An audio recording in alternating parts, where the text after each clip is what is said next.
Todd, Curator of Plants and Greenhouse Nursery Manager here at Brookgreen Gardens.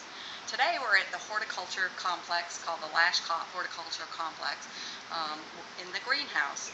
The greenhouse is a wonderful 10,000 square foot state-of-the-art greenhouse where 90% of the plant material that's used in the gardens is grown. Some of the activities that go on here in the greenhouse are, of course, propagation. We grow a lot of as I said, 90% of the plant material here in the gardens.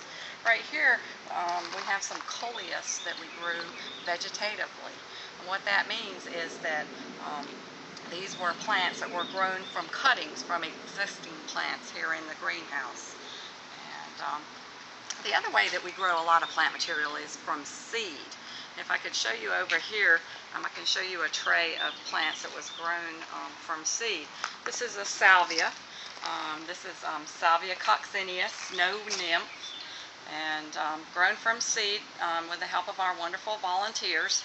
And this is ready to be potted up into a larger container and grown out before it is planted out in the gardens. Several themes that we sort of follow in the garden. There's actually many themes. I just want to show you some examples of some of those themes that we use. We really love colorful and interesting foliage.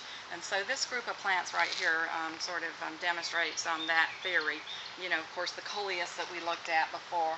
One of our new favorite plants is the variegated tapioca or manihot. And these were actually propagated from plants that were growing in the gardens last year.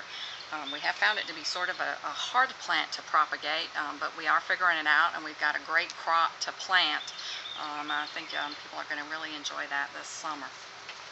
Some of the other things, of course, that we like in the colorful foliage category are things like acalypha. We love the crotons. We plant loads and loads of caladiums. This is a new plant that we're going to be planting this summer. This is a spiral costus or spiral ginger. It's got this wonderful soft foliage that's very attractive. And then, of course, the variegated white stripes on the leaves are really interesting. Another group of plants that we also love to use a lot, particularly with the drought conditions that we're experiencing in the southeast, are the xeric plants. Xeric plants include plants that are succulents, cacti. We use a lot of these sedums as ground covers. They're really fun to use. Another one of our really fun new plants that we've got this year is this new kalanchoe or flapjack plant. And this is a new cultivar called Fantastic. It's got this wonderful variegated foliage and then this great rosy red edge to the leaf. So you'll be expect to see plenty of those in the garden this year. Another big theme in our plantings is to attract butterflies in the garden. With the opening of the Whispering Wings butterfly experience several years ago, there's even greater interest in butterflies in the garden. And so here we're looking at a lot of the plants that butterflies do love. We have, of course, pentas, zinnias. We're finding that pretty much anything that blooms, the butterflies just really, really love.